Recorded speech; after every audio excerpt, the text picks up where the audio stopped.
Hoje o papo aqui é sobre a primeira meta do nosso projeto Os Romanov. Então bora começar porque tem muita coisa para falar. Oi, eu sou a Michelle, sejam muito bem-vindos aqui no canal. E hoje a gente vai falar sobre a primeira meta do nosso projeto Lendo os Romanov. Essa primeira meta foi da introdução até o fim do ato 1. E assim, as minhas primeiras impressões, né, antes de começar a falar da história mesmo.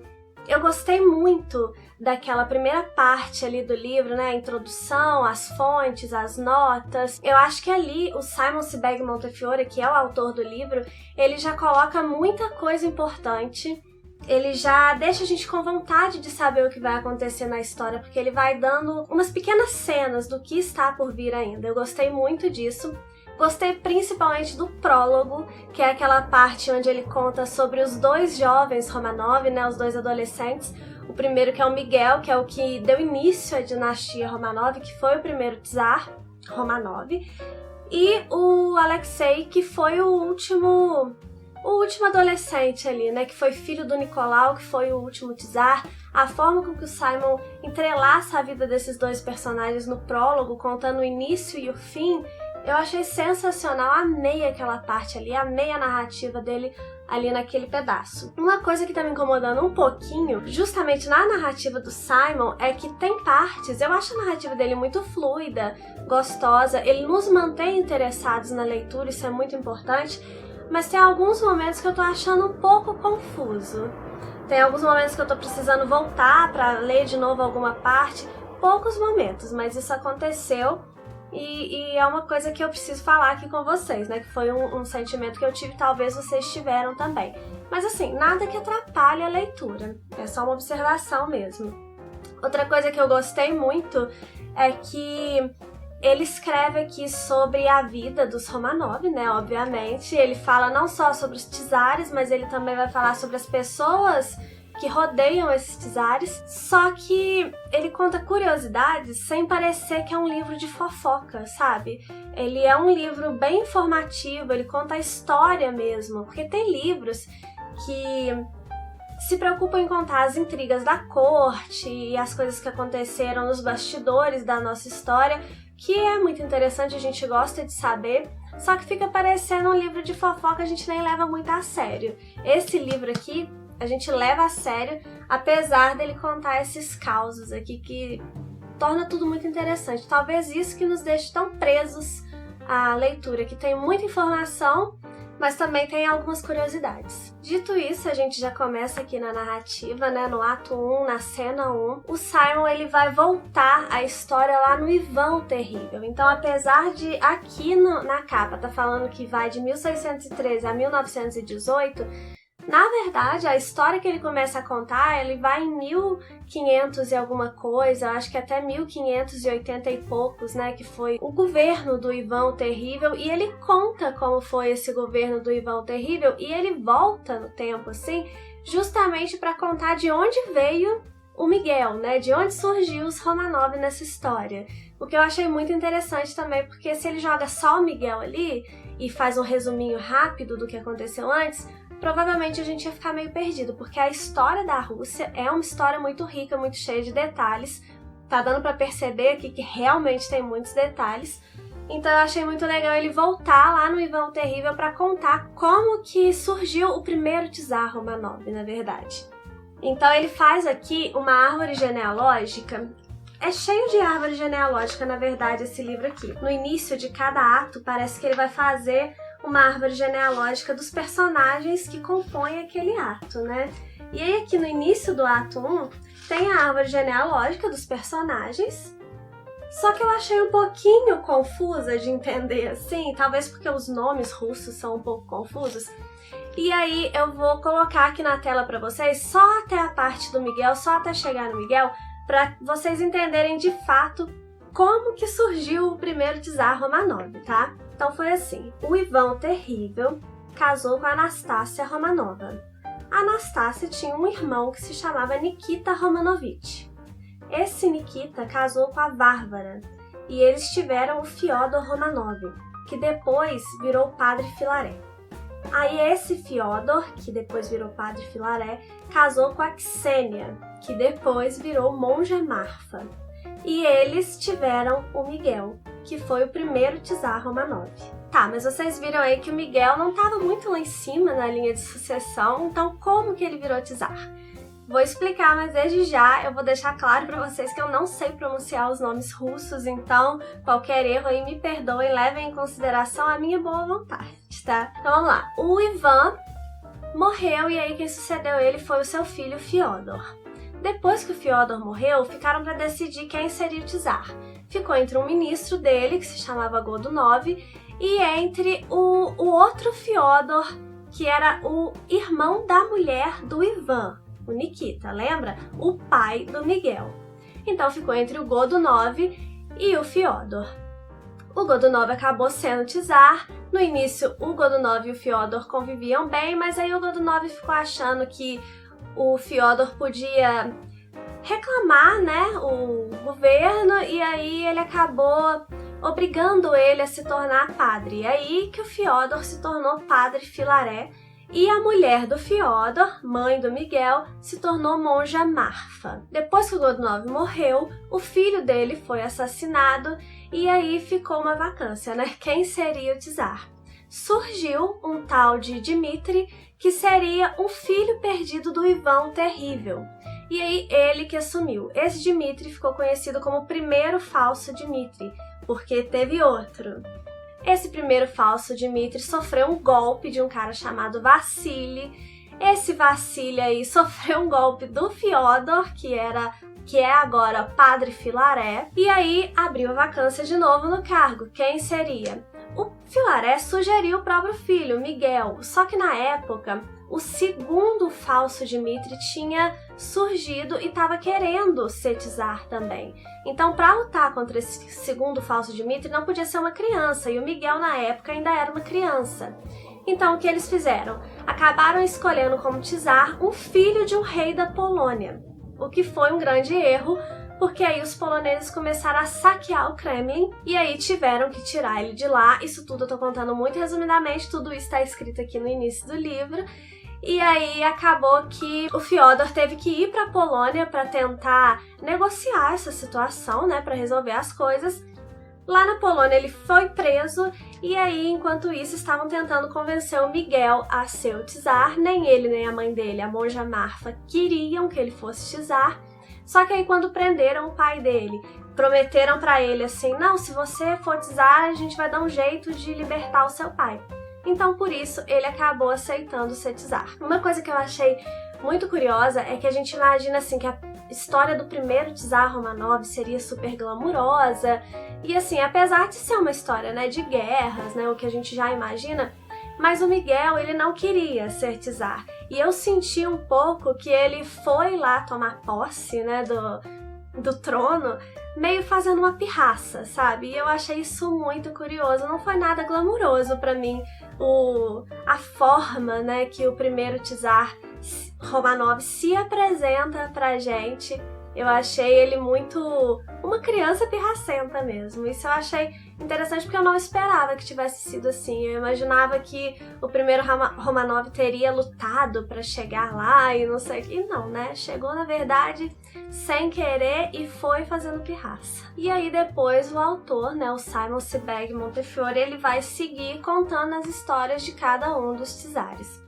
Uma coisa que me chamou muita atenção aqui nesse livro, logo de cara, assim, foi a forma como as mulheres eram tratadas. Sobretudo as mulheres da realeza, né?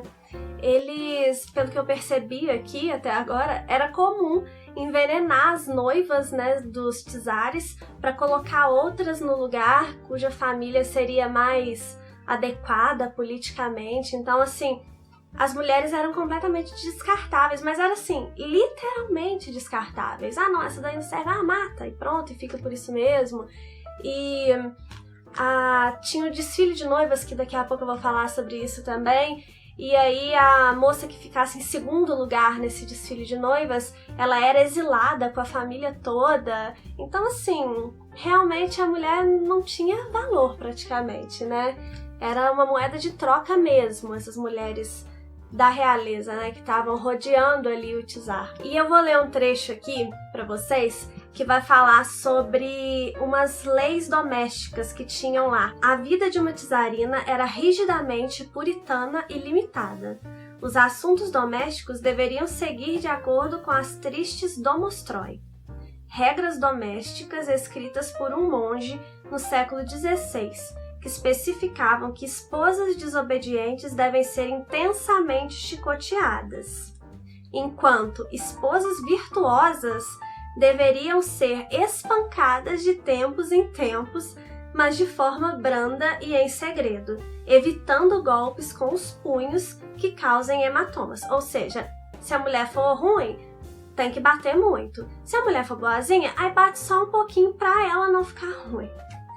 As mulheres reais ficavam isoladas no terém, não muito diferente de um harém islâmico.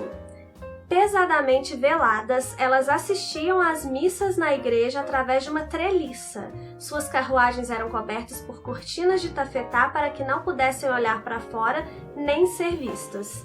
E quando andavam em procissões da igreja, ficavam escondidas dos olhos do público por telas aparadas por servos. No palácio de Terém, elas costuravam o dia todo, ajoelhando-se ante o altar vermelho dos ícones quando entravam ou saíam de uma sala. Usavam sarafanas, longas togas com mangas plissadas e adereços na cabeça, chamados kokotniks. Porém, maquiagem ou até mesmo espelhos eram banidos como demoníacos. Ou seja, delícia viver lá nessa época, né? Aí depois ele fala aqui que as mulheres de classes mais baixas, as regras para elas não eram tão rígidas, elas tinham uma maior liberdade, até mesmo sexual. Enfim, os Romanov, ele é um livro dividido entre atos e cenas. Cada cena é como se fosse um capítulo. E aí cada cena recebe um nome, né? Aqui a gente leu 4 cenas. E cada título dessa cena, ele fala mais ou menos sobre o que vai tratar aquele capítulo. Então, a primeira cena é os desfiles de noivas. E ele vai falar sobre essa forma de escolher uma esposa dos czares. Na verdade, era um costume que vinha de antes dos czares e que aí eles acabaram aceitando também continuar com isso.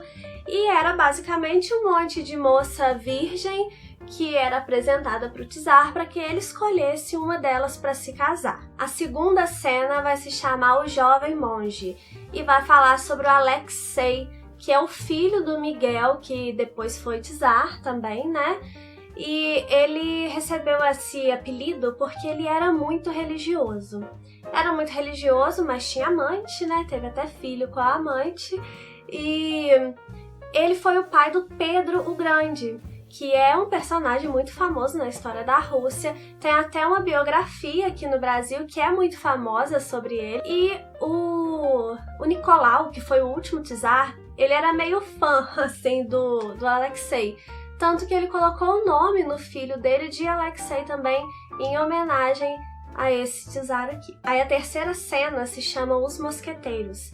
Os mosqueteiros eram tipo a guarda real do czar.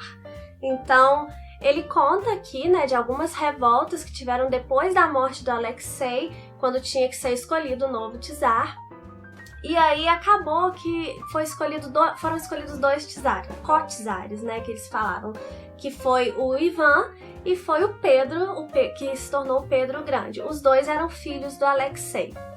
Nessa época aqui, teve a primeira mulher soberana da Rússia, né? A Rússia foi governada pela primeira vez por uma mulher. Era Sofia, né? Também filha do Alexei, que recebeu o título de Grande Dama Soberana. E aí a cena 4, a última da nossa meta, se chama O Sínodo dos Bêbados. E pelo que eu entendi, foi um grupo criado pelo Pedro o Grande para meio que zombar da fé católica. Eu vou ler aqui um trecho que fala, alguns trechos, né, que falam sobre esse Sínodo dos Bêbados. Um grupo de 80 a 300 participantes que incluía um circo de anões, gigantes, comediantes estrangeiros, calmucos siberianos, negros núbios, aberrações obesas e garotas de má fama, que começava a farrear ao meio-dia e seguia até a manhã do dia seguinte.